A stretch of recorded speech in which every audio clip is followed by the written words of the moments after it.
Many people think that unity is that me and you become one and do everything the same and we do it all together. Wrong. That's not unity. Unity is that at least we unite our vision. Then how do we do it? What ways do we use? That could be different.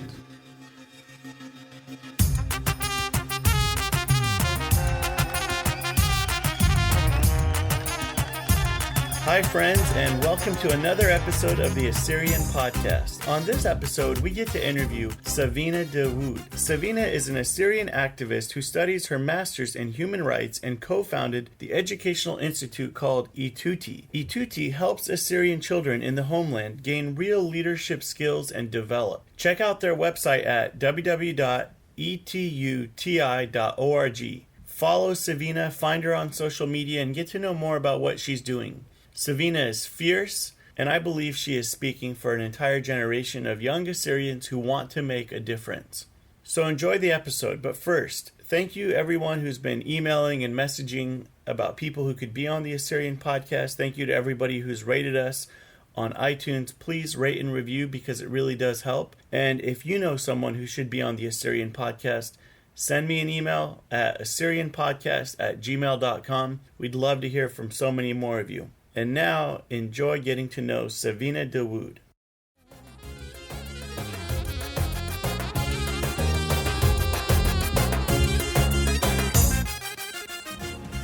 Get a high five.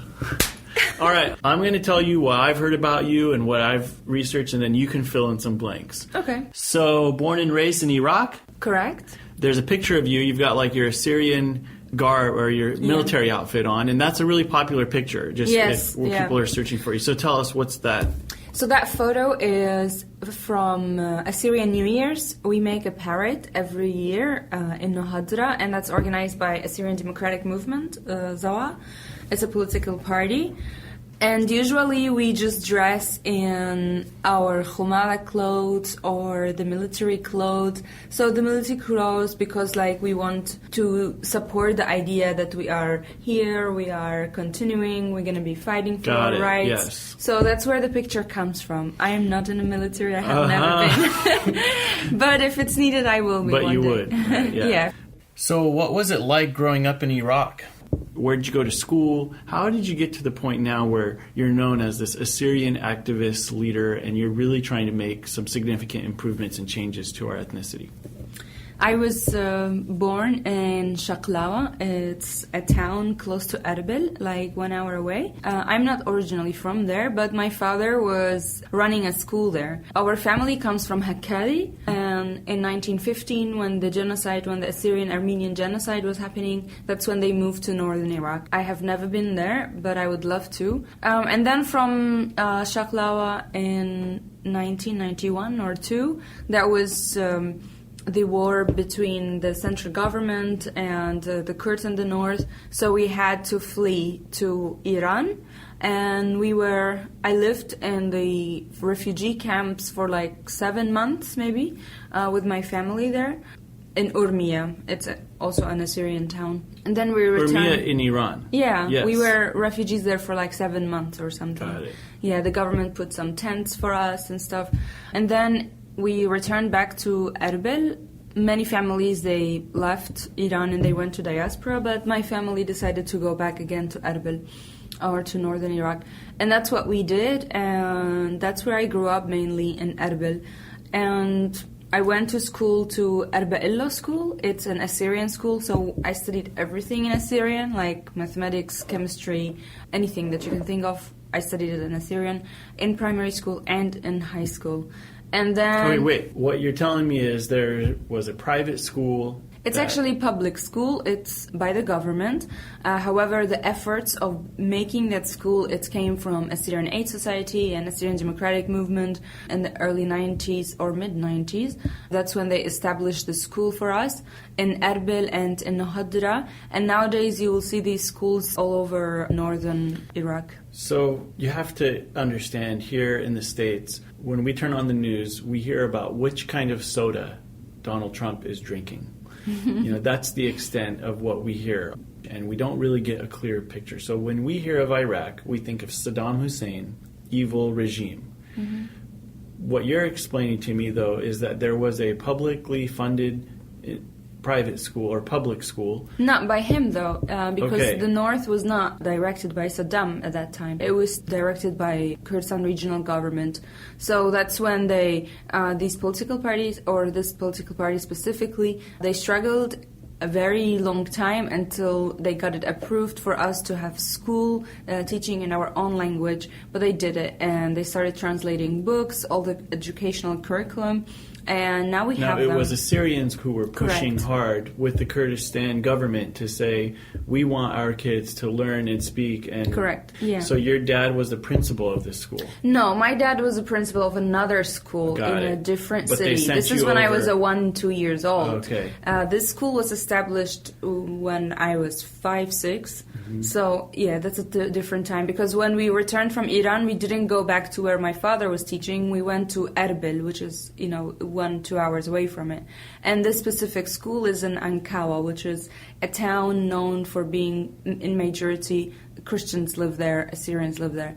Yeah, but my mother, she was one of the first teachers in the school, and she teaches science. Until today, she's actually in that school. She's still there now. Yeah, she's a teacher until then. But my father also in, I'm not sure which year was it, I think 2005 or 6, he also started teaching physics and math in that school. When we finished primary school and we started high school, then we needed teachers to teach us physics and math and Assyrian. And we could not find very easily teachers who can speak and teach an Assyrian language. But my father, because of the church, he knew how to read and write Assyrian. So it was still a challenge for him to teach these terminologies, because he was a physics teacher as well and math teacher. So, but he learned these terminologies at home together with me, and he was teaching us physics and math. And then after a couple of years, he became the supervisor of the Assyrian language and the Christian religion in all of these schools. Like, So whichever your dad, school. Yeah. he's pretty much a boss.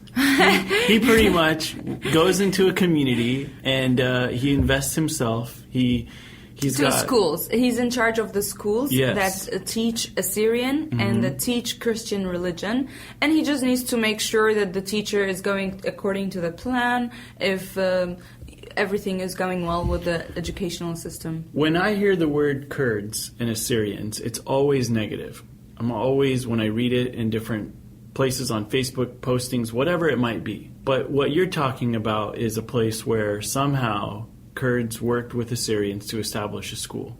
Okay, so I think it would not be correct to take that school example and put it on their side, because this was a struggle and this was a fight of our own people over and over and again until we were able to take it. So this wasn't like, like something on a plate given to us. No, this was something we fought for. You fought for, okay. Exactly. And that's one thing. And on the other thing, I would really try to explain to our people that it would not be correct to say Kurds, because it's not all Kurds, first of all, and it's not in all fields. For example, on social level, it's okay. You will see Assyrians and Kurds hanging out together, especially in universities, because they're the majority, we are the minority there, so we do mix together. But when it comes to politics, that's where all the oppression, where the dirty games start. And also, it depends on geographically. For example, there are those regions like in Nala or in Badwa where there's oppression or there's land grabbing. So it depends on where you are. Land grabbing, what Exactly. do you mean by that? For example, like one rich family, like Agha rich family, that is belonging to a Kurdish family, and they would just build something over an Assyrian land, and the government would not really do much about it. And this has been going on for many years and years. Like all these villages up north, they used to be all Assyrian villages by right and by inherit. And then suddenly now when you go and see that majority of them Kurds are living in there. So over the period of years, how did the Assyrian people just give up the land? Were they forced out? Of course. Most of the time they were forced out. Nobody would leave their lands for nothing. I have never heard ever in my whole entire life that somebody just left because, they don't want it here anymore. Mainly it was because they were forced out of there. And how force is not always by somebody coming and putting a gun on your head. That's not always force. Force is not allowing you to freely speak your mind, not allowing you to freely exercise what you're doing, exercise your traditions, not to be able to make businesses and to be able to benefit from so it could be many things. Your life conditions become horrible and you decide you have to leave. Exactly. And then when you see that you are being oppressed politically. For example, Assyrians will look up to their representative in the parliament, right? Mm-hmm. Those should be the people who have the most power in the parliament, our representatives. And then when you see how they are being oppressed by, for example, other Kurdish political parties, then the people will also feel oppressed by them. And that also makes us feel that we are vulnerable, we cannot do a change, because if our powerful people are being oppressed, then what about the poor families or the families that are living in the villages? Trickle-down effect. Yeah. So we often hear Assyrians were so divided, and there's all these different political groups, and there's all these different churches. I would say from the beginning of me growing up, for example, because I grew up in Assyrian school, in Arba'illo school and in Ur. And I was close to Chaldo-Syrian organization. It's Chaldo-Syrian Students and Youth Union, Khoyada. Chaldo-Assyrian Students and Youth Union, also known as Khoyada.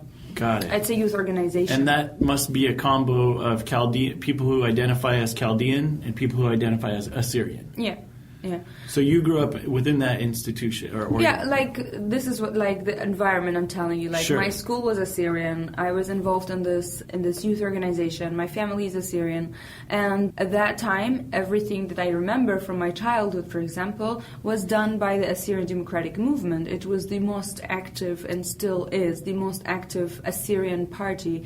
And so I would say, in my opinion, I could be wrong also, but this is my opinion from what I see, from my experience. It could be the most independent one. I'm not saying everything they do is correct in my views. Some things I completely disagree with in their policies. Some things I support, I agree with. It's different in politics to give a straight opinion, because maybe I say it's way more convoluted. It's very complicated. Yeah. If today I say, okay, I support this political party, everybody else should support this political party, this is a wrong statement. Mm-hmm. Nobody should ever do that. Why? Because tomorrow they might change something. They might do something that you never thought they would do. So I think it's better for us as Assyrians to always be, in a way, receiving everyone, to be open, to look at things, to research about the truth, to understand what's going on, not to always wait for someone to support. I understand that you have to look up to people who are from Iraq to see, but it's not that case anymore. Now you have ways to contact Iraq. You have ways to see what's going on there. Everything is online. It's very easy to research about every single political party and to see when did they start. For example, Assyrian Democratic Movement, the main founders of the Assyrian movement, where are they? They're martyrs now. Why were they martyred? Because they were for an Assyrian cause and Saddam had executed them. And then their vision from then, where is it today? How is it being led today? So there are wrongs and rights about all of our political parties. You should always keep your eyes open, keep your ears open, and keep researching what's going on, what's your view on this, and keep asking questions and trying to understand what's going on. Because our political parties, whether we like it or not, they have been growing up in an environment that has been dictated.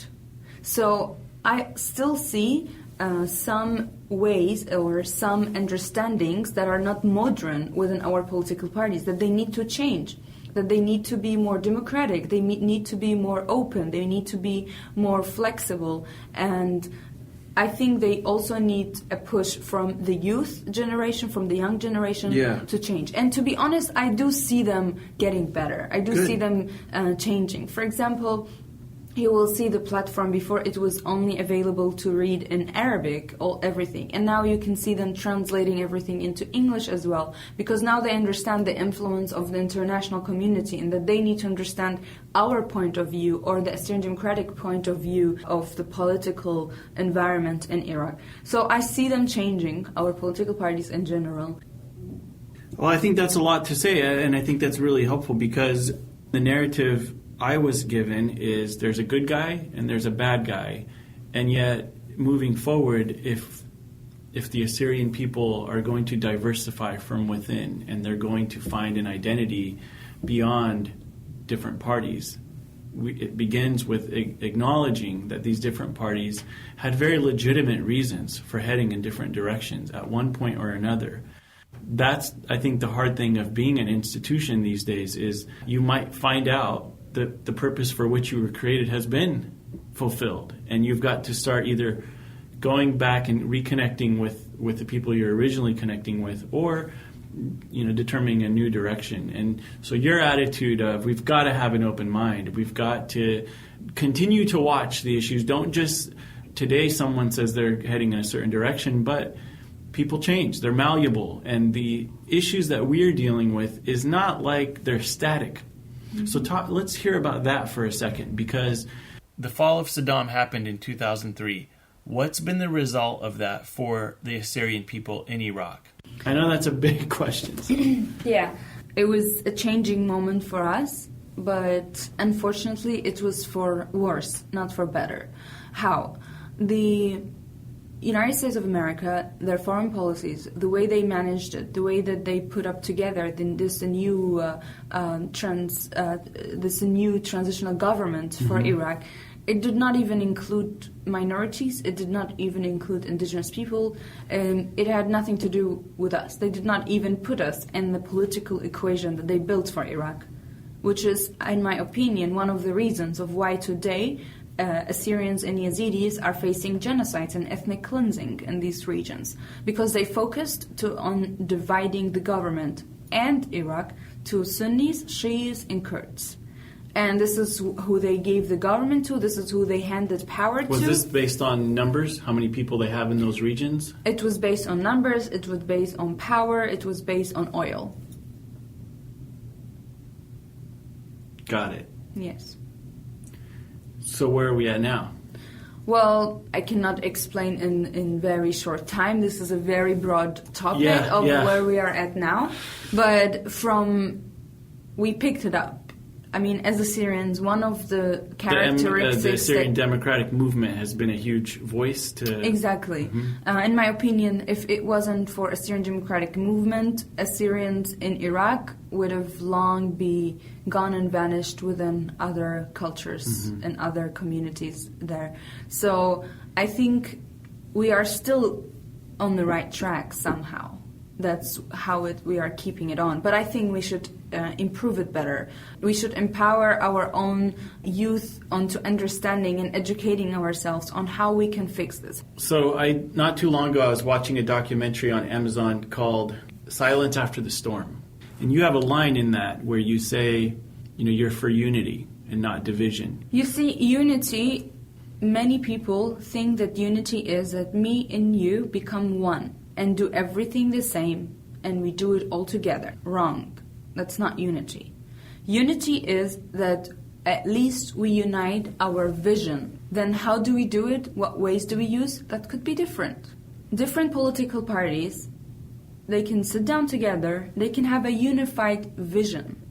Where do we see ourselves? Like now, some political parties, they want to be within the regional government of Kurdistan. Some political parties, they want to stay within a united Iraq. Some of them, they want self-governance for Assyrians. Right. They need to unify this vision. They need to sit down together. Or determine that they're going to hit all three on the fronts all together and help each other with... That cannot happen. That's what I'm saying. This is where it's wrong. This is where the breakdown happens? Exactly. Like now, for example, the Kurds, they have a unified vision. Right. They want a Kurdistan as an independent country. It doesn't matter how they do it. Like you see that their ways are different of how doing it. And it showed in the latest referendum how the PUK and the PDK, they somehow disagreed on how to do it in Kirkuk, and they did different ways, different means, but they have one unified vision.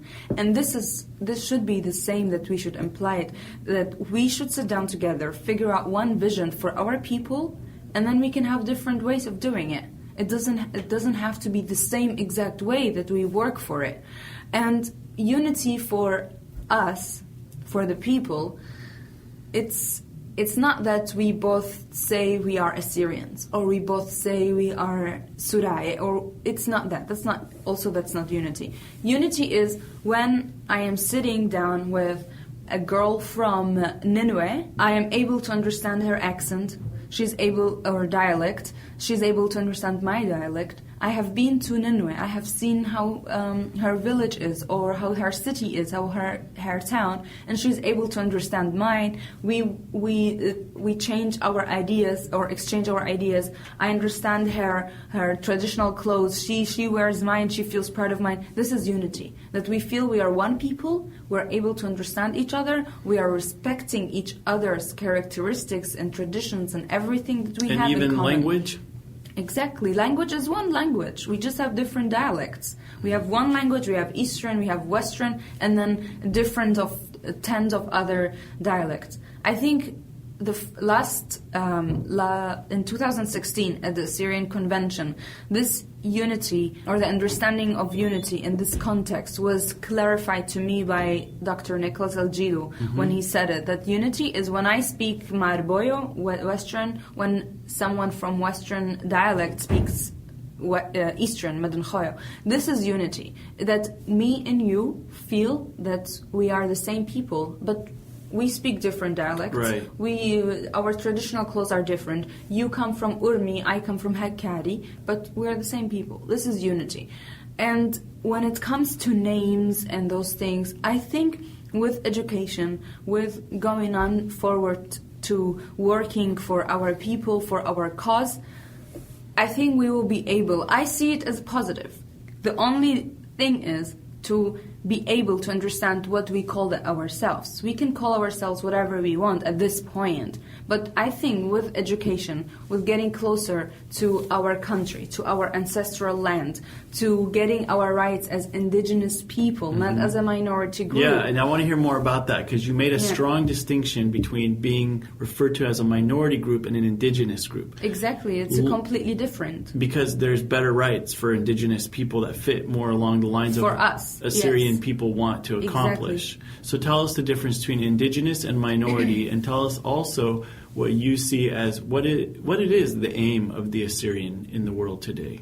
And also, when you're done with that question in 2 hours, I have a follow-up question. Yeah, no worries. So for minorities and indigenous groups, a minority group is any member that belongs to an ethnical minority, a national minority, a religious minority, or linguistic minority. And it is true that as Assyrians, as a fact, we are a minority group in Iraq, in Syria too, in Turkey, and in Iran as well. Yes. Yeah. But at the same time, we are also the indigenous peoples of Iraq and part of other countries as well. What's the delineator that you're using to determine us as indigenous people? So there are some characteristics that are given in international documents of somehow defining who indigenous are and what are their characteristics. So, for example, one of them is that they should be the original inhabitants of the country when it was colonized, and this implies on us. And there is another one where that group should have suffered from oppression and omissions during colonization, oppression and omission on their lands, on their identity and their culture, and we have suffered so that far, as well. Assyrians can check box both of those. Exactly, like we can end, and also we have to self-identify ourselves as indigenous peoples. And this point is a little bit critical for us, not because we think we are not indigenous, only because we have not been able to educate ourselves enough about the issue of indigenous people, but I think we will be able to get there as well. But many of us, when we understand what indigenous peoples mean as a terminology, we immediately adopt it because we feel it. Right. I mean, ever since I was growing up, I've been told I'm an Assyrian, and Assyrians come from the Assyrian Triangle. And, of course, if you study ancient history, it goes back to Assyrians. And so there's no doubt that Assyrians are the indigenous people of that region. Do we have any issues with people saying, you're not really the ancient Assyrians? You're a new identity that pretends to be. Have you heard of this line? I have heard, but I don't. But it's even not even in a listen to it. question For for me, you. I have never ever put it within my time. I don't want to waste time on that. I don't have time to waste on people saying that there are enough books, there are enough museums for them to prove them wrong. I don't have time for that. When somebody chooses to be uneducated, chooses to take that road, I do not have to waste my time on that. They are deciding to waste their time on that. I should not. And when you come and look who actually says that, they're just people saying that online. I've never met somebody personally saying that to me. Nobody would dare to say that personally to you because they know it's not true. It's an they insult. Know, well, exactly. Yeah. They just want to insult you online. On Facebook you see it, on comments, by some, most of the cases it's some fake account. And if it's not, it's just somebody not educated enough to even go on further with you. They tell probably you, has never been or visited the... Exactly. They don't even have to go to Iraq to understand that.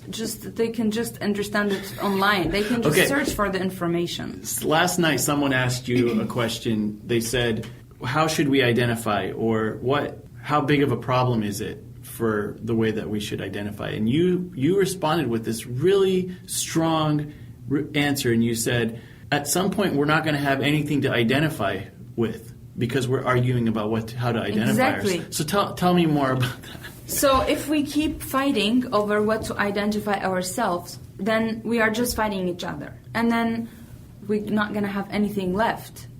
So what does it matter? What am I called if I lose my land? If I don't have, if I lose my language? If I lose everything that I have?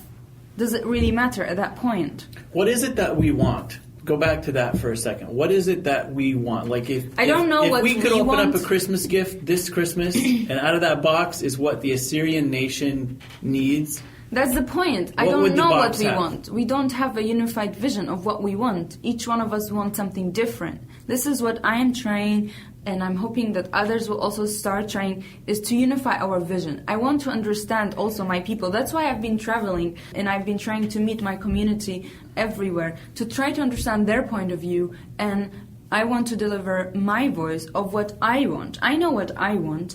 I want, for example, a self-government for us. And self-governance doesn't mean to have our own country immediately, because that's not possible at this point, but to be able to administrate ourselves, to be able to secure ourselves. This is something doable, very doable. Kind of like how we have possible. Indian reservations here in the States. Where they have like their we own have rules. the Samis in North Sweden and Norway. They have been self-governing themselves since the 50s. And they are at the same time in contact, in collaboration, and almost also under the administration of the Swedish government at the same time. So there are some decisions that they make on their own, most of the decisions actually. So you're saying baby steps.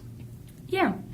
So this is the beginning to us. This is what I would want, because for us, we need an national and international recognition of being indigenous people there.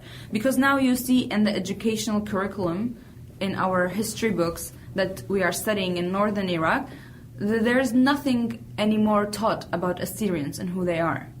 So imagine that if my children are born in Iraq, and if they are going to public schools, they'll never know about their own. They'll identify as Iraqi. Exactly, unless I tell them. Not even as Iraqi. Now in northern Iraq, it's mainly focused on Kurdistan. They only tell us about the struggle of the Kurds during Anfal and during... Don't get me wrong, we should study that too. I don't mind studying about any struggle of any people, but my people too. So imagine that my children will not be able to learn about Assyrians. Not just my children, the children of my Kurdish neighbor. They will not know who I am. They will think that I am a Kurd or I am an Arab. They will not understand who am I? And what identity? happens if they don't? What happens if they never hear about it? What's happening today? It's going to be oppression. They will call me a Christian Kurd. They will call me a Christian Arab, which is what's happening today. So what does humanity lose when the Assyrian identity is diminished? Conflict rises when there is an oppression of a group that feels that their identity is being, their rights are being violated as people. Then conflict will rise.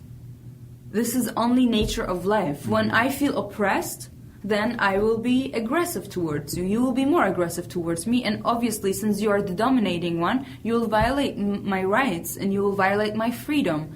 And then I will have to, either leave the country or exactly the results of today.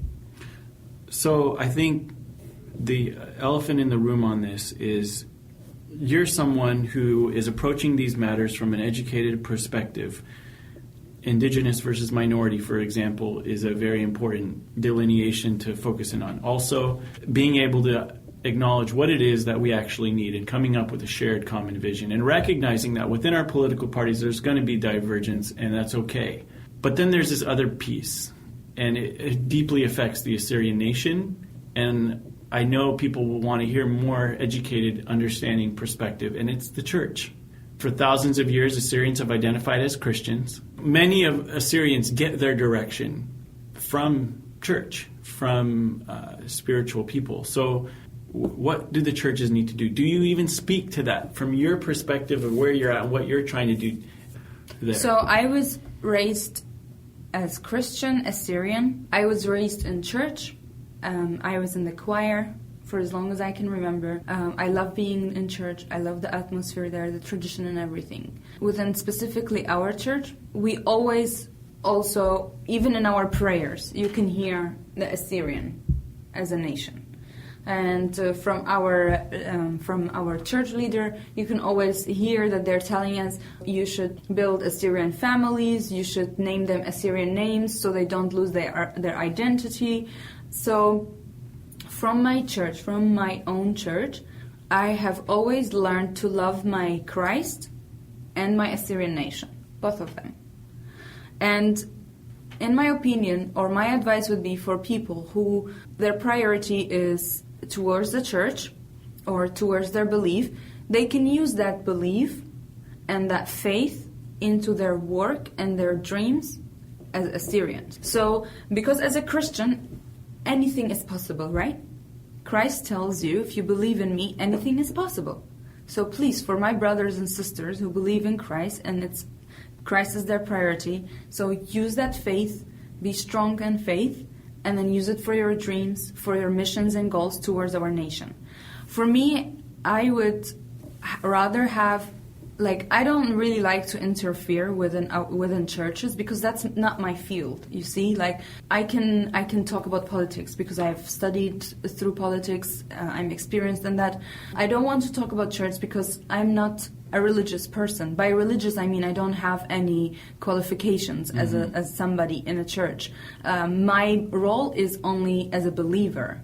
As a follower of a church. I'm not a leader in a church. I'm not nothing in a church. I'm just a humble follower. I go to the church. But I would seriously ask our church leaders to mainly focus on the spiritual side of our people, because that's where... Let the church be the church. Exactly. So they can talk about faith, they can talk about Christ, they should talk about how we can be together, united as in Jesus, in Christ. But when it comes to politics, I don't think it's necessary for them to interfere. They can interfere in terms of when they sit down with our political parties, discuss with them, take and give their opinions, but they should not go on a TV or anywhere, go and discuss politics. There are people who are studying politics who have been chosen by people. You are not chosen by people. Our church leaders, none of them is chosen by people. They do their own elections. They have, I don't understand, they have their council of priests or bishops, and they choose their own process. Exactly. So you are not chosen by people. You are chosen by God and by your bishops to lead the church. We have political representatives that we chose, and we will take the consequences when we choose wrong and when we choose right. So this is what we need to make it clear for our people who listen to their priests making political statements. They should make this analysis that this person, how much do they know about politics? how much they know about history, how much they know about what's going on now. If he thinks that he's good in politics, then why is he a church leader, right? So that's where they should make the analysis and understand for themselves that politics is for politicians and church leaders are for spiritual food. Yeah. I go to church not to listen to politics. I go to church to pray, to be closer to God. I open the TV to listen to news from a politician to understand what our representative did for us in the parliament. So let's get apples from the apple tree. Thank you for that response. So important to our time. So you don't have any children you've given birth to, but you have many, many, many children through the Etuti Institute. It's etuti.org. I went on the website just a couple days ago, and I was just stunned. Because what I'm seeing is everything we've just talked about and everything you stand for, you actually have an application. You have a place where this isn't talk. This is, here's Actions. some programs that we're building that are going to make a difference. Exactly. Leadership, you're huge on defining leadership in a healthy way. Rather than simply stating leadership is who's in charge, leadership is character-based. Leadership is Teamwork. Yeah, you did mention that. And then you talk about gender equality. You talk about instilling confidence. So take us to Etuti and what the work you're doing there and where you see that going. So with Etuti, when we first thought of it, it was 2013, me and my friend, Ninos, and we are the co-founders of this institute.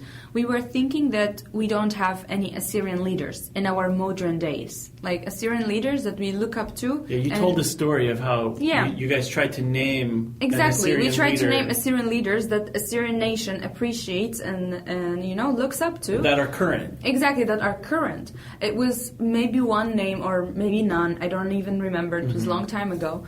And then we were like, okay, then we should have this platform. So for the audience that's listening right now, they're in their car, they're driving to work, you can hit the pause button and ask yourself, who are some Assyrian leaders current Assyrian leaders that you can think of off the top of your head? Go ahead. Exactly. You got 2 minutes. Pause. All right, we're back. Go ahead. Yeah. So it was the same for us. We really were not able to name any modern Assyrians. All we could think of was Agapotros, was Ashurbanipal. Agapotros is an historical figure who was leading the army during World War I. So, and then we were like, okay, we need modern Assyrian leaders. And then we need them within the homeland, because this is where our lands are. So we were like, okay, we're going to figure out an institute that would create leaders or that would nourish leaders. Cultivate, nourish. Yeah. So there are some born leaders, there are some leaders that instilling confidence. Exactly, and that you can build them and you can give them more opportunities. And then in 2014, ISIS invaded Nineveh, so we were like, okay, we will hold on to our idea. For now, we will help our brothers and sisters who are internally displaced in our cities, and that's what we did. And then in August, we were sitting on the roof in one of the buildings that was hosting internally displaced people, and there was this little girl, Mina. She was like, I think 3 at that time, and she was playing with her cousins this game called Daesh, means ISIS. And she was telling him, I'll be at home and you will come and take me as a hostage, and my other cousin has to come and save me. And then I was like, oh my God, our children, they're 3-4 years old and they're playing an ISIS game. And then we thought of these people, what they really need, and especially the youth and the children who are internally displaced. They don't need food. They don't need water. They don't need shelter. This is not what they need. Mm-hmm. What they really need is their mental status, what's going on in their mind and what's going on inside of them, in their heart, in their psychology, what's going on. How can we help them fight what they're fighting with and to be themselves, to be who they are?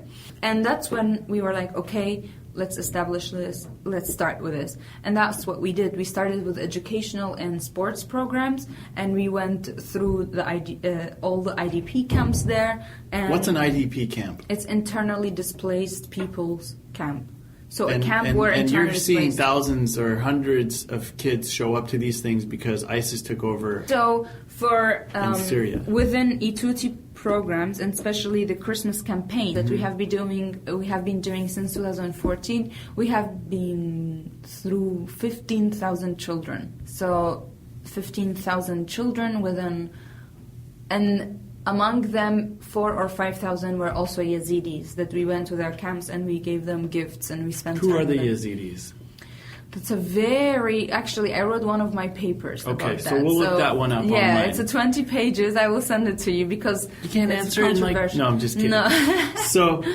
So your organization helps people to find their identity, helps kids to think bigger about who they Well, are. our vision is generations of leaders.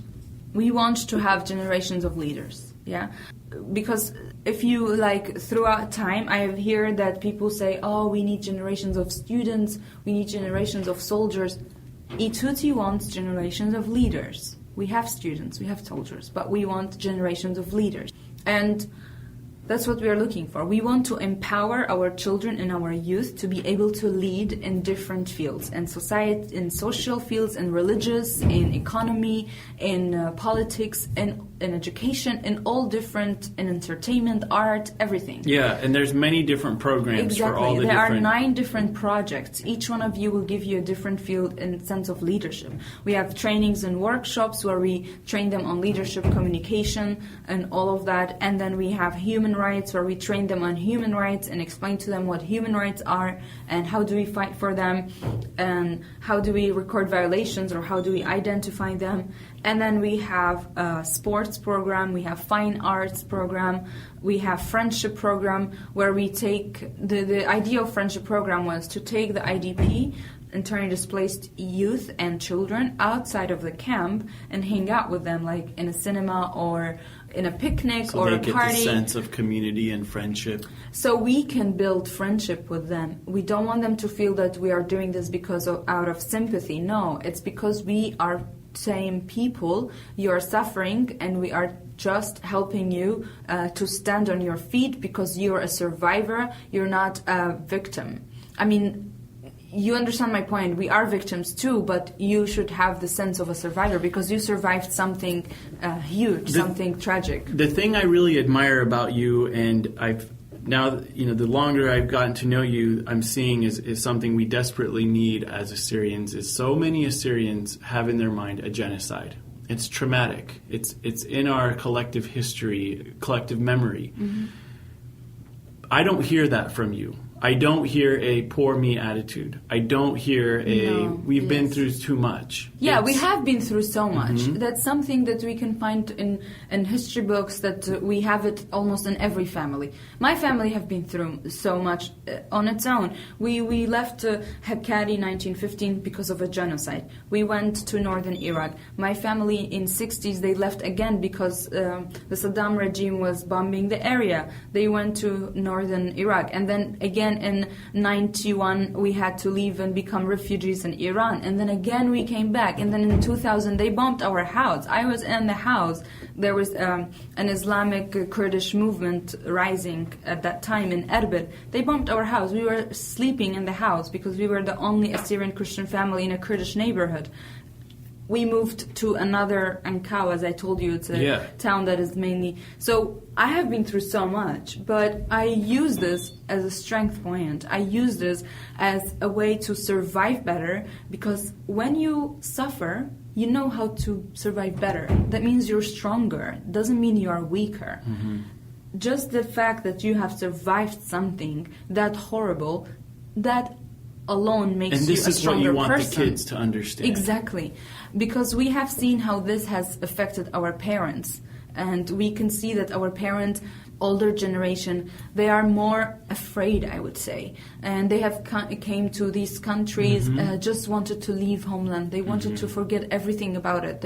And then you see now our generation, They are the ones creating all these youth organizations and building a bridge towards homeland and wanting to connect. Why is that? Because we feel and we get it that we are stronger now. So I think the new generation, or our generation, is finally getting it. We should be stronger. We are survivors, not victims. Mm-hmm. We were victims, but we survived. There is a huge difference between a victim and a survivor. This is what we should sense it, and we should take it for us as a framework on how to work better and how to, work stronger. Mm-hmm. I don't like to, even in Ituti, when you look through our videos, we never focus on, our poor families, they're doing this, they're doing that. No, we look at it as a brighter image. We want to celebrate Christmas in Nineveh.